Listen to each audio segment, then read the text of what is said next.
जय श्री राम। राम राम जी। आज का बड़ा ही रोचक विषय है हमारा वैराग्य के ऊपर हम बात करेंगे आज कि वैराग्य क्या होता है। कुछ लोग ऐसा समझते होंगे कि जिसने भी भगवा कपड़े पहन लिए या जिसने दाढ़ी और बाल लंबे लंबे कर लिए और हाथ में कमंडल ले लिया और माथे पे बड़ा सा तिलक लगा लिया, तो ऐसे लोगों को देख के कुछ लोगों के मन में ये आता होगा कि ये वैरागी हैं।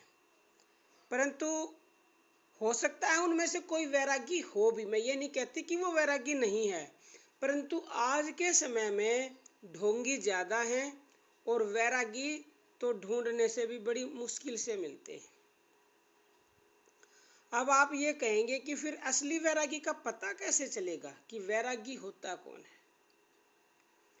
सही मायनों में आपको मैं बताऊं, वैरागी का मतलब होता है एक तरह से पागलपन हो जाना, चाहे वो किसी भी चीज में हो जाए। वो बोलते हैं ना, अति हो जाना। अगर किसी के भगवान के प्रति ये लगन लग गई कि मुझे भगवान को प्राप्त करना है, तो वो क्या करेगा।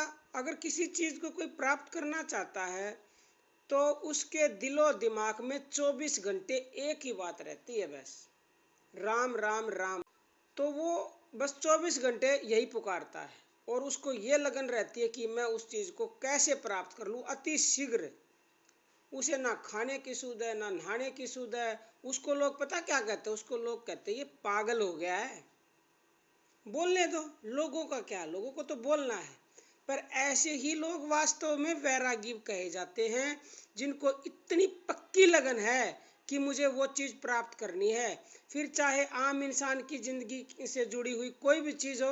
किसी को पढ़ाई की लगन है तो वो उसको पढ़ाई के सिवा कुछ नहीं सोचता, हर समय वो पढ़ाई की बात करेगा, चाहे वो कहीं चले जाओ।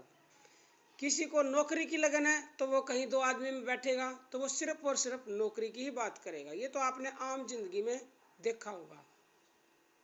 कहने का मतलब ये है, जिसको जो चीज़ अच्छी लगती है, जिसमें जिसकी लगन दृढ़ हो जाती है बिल्कुल 100% कि ये प्राप्त करनी ही करनी है, और वो इस हद तक चला जाए कि उसके अलावा उसको कुछ सूझे ही नहीं, तो उसको बोलते हैं वैरागी। या आम भाषा में लोग उसे बोलते हैं ये तो पागल हो गया है, इसको तो और कोई काम ही नहीं है।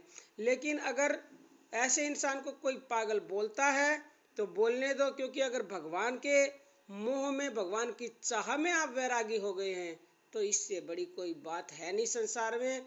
जो इंसान भगवान के प्रति वैरागी हो गया है उसे समझ लो 100 नहीं, 200 नहीं, 1000% भगवान की प्राप्ति होगी ही होगी।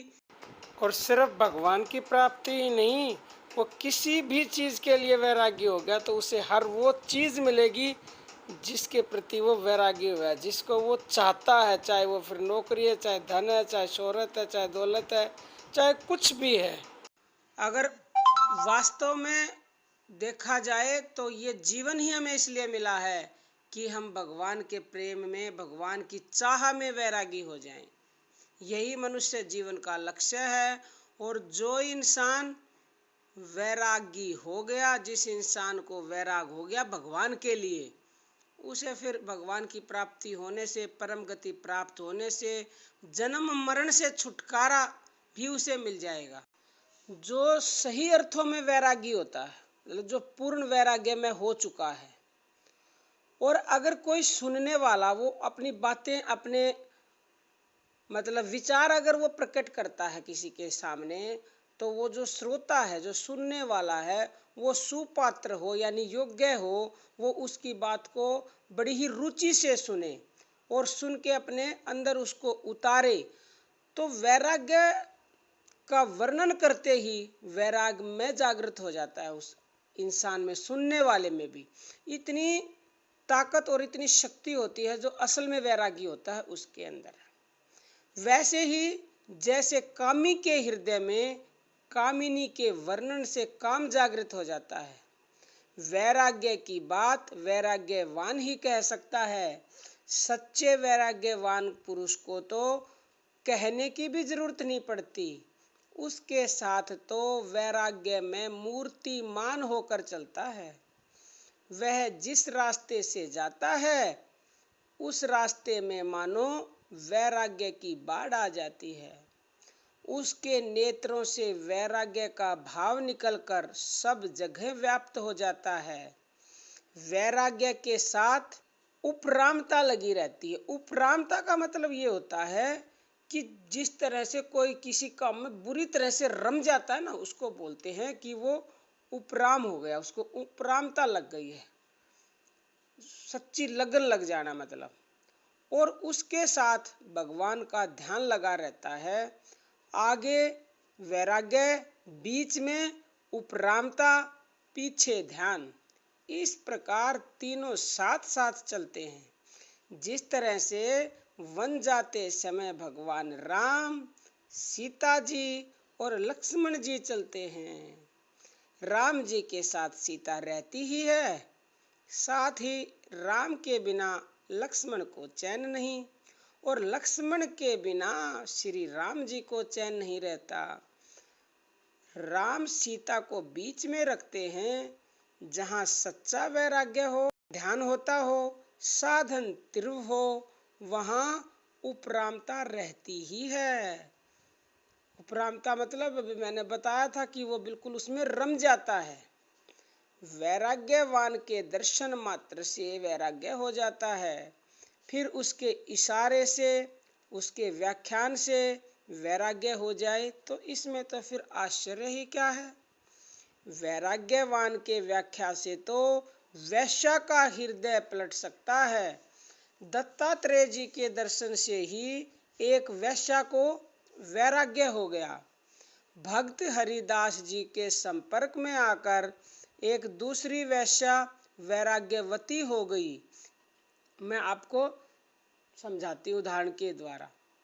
सुखदेव जी राजा परीक्षित की सभा में जा रहे थे। एक बार रास्ते में बालक उनके ऊपर धूल फेंक रहे थे, पर वे उनकी ओर ध्यान तक नहीं दिया उन्होंने, और अपनी मस्ती में चले जा रहे थे।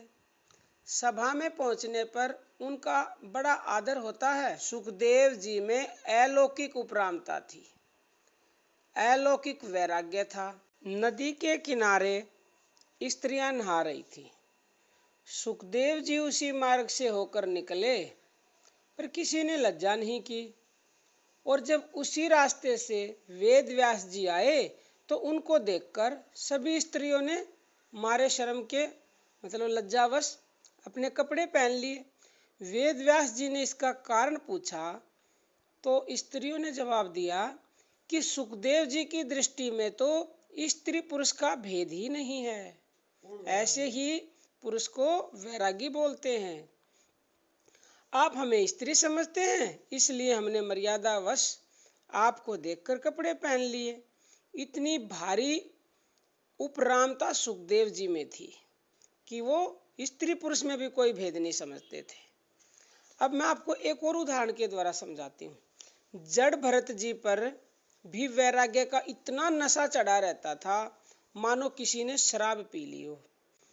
तो शराब का नशा तामसिक है, अन्न का नशा राजसिक है, और वैराग्य का नशा सात्विक है। जड़ भरत वैराग्य और उपरामता के सात्विक नशे में चूर रहते थे।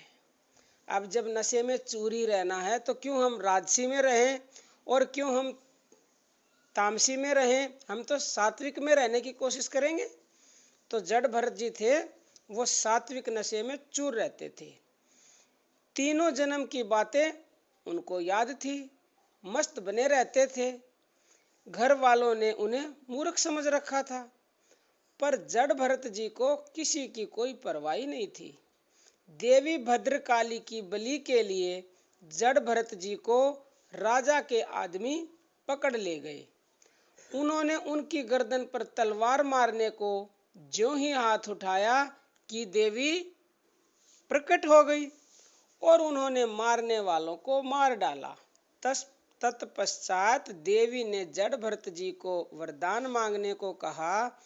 देवी के आग्रह से उन्होंने यही वर मांगा कि मेरे मारने वालों को जिला दो, यानी जिंदा कर दो। ऐसे ही एक बार राजा रहुगण की पालकी में जड़ भरत जी जोत दिए गए। वे अपने नित्य के अभाव के अनुसार कूदते फांदते चलने लगे। राजा ने यह देखकर उन्हें बहुत डांटा डपटा तथा मारने की धमकी दी। जड़ भरत जी राजा की बातों को शांति पूर्वक सुनते रहे और अंत में उन्होंने उसकी बातों का बड़ा सुंदर और ज्ञानपूर्ण उत्तर दिया। जब राजा ने इस प्रकार का सुंदर उत्तर इस पालकी ढोने वाले मनुष्य से सुना तो उसके मन में यह निश्चय हो गया कि हो न हो ये कोई बहुत बड़े महात्मा हैं। वह तुरंत पालकी से उतरकर जड़ भरत जी के चरणों में गिर पड़ा और लगा उनसे गिड़गिड़ाकर क्षमा मांगने लगे। राजा दयालु जड़ भरत जी ने उसे उपदेश दिया, ध्यान लगाने के लिए 100 युक्तियों की एक युक्ति वैराग्य है। यानी इतनी महान युक्ति है ये, ध्यान लगाने की 100 युक्तियों के बराबर एक युक्ति ही है जो वैराग्य है, उसके बराबर फल मिलेगा इस युक्ति से। युक्तियां तो फिर अपने आप उपजने लगती हैं। ध्यान करने वाले योगी महात्मा लोग वैराग्य का ही आसरा लेते हैं। तो कहने का तात्पर्य सिर्फ और सिर्फ यही है। वैसे तो ये विषय पता नहीं कितना ही लंबा मैं आपको वर्णन करती रहूं, लेकिन वीडियो भी ज़्यादा लंबी हो जाती है। तो कहने का मतलब ये है कि जो भगवान को प्राप्त करना चाहते हैं तो उनके लिए वैरागी से बढ़िया कोई साधन नहीं है। जो वैरागी हो जाते हैं उन्हीं का ध्यान सही लगता है और वो तुरंत ही भगवान को प्राप्त भी कर लेते हैं, परंतु वैरागी होना चाहिए सच्चा। आज के लिए इतना ही। जय श्री राम, राम राम।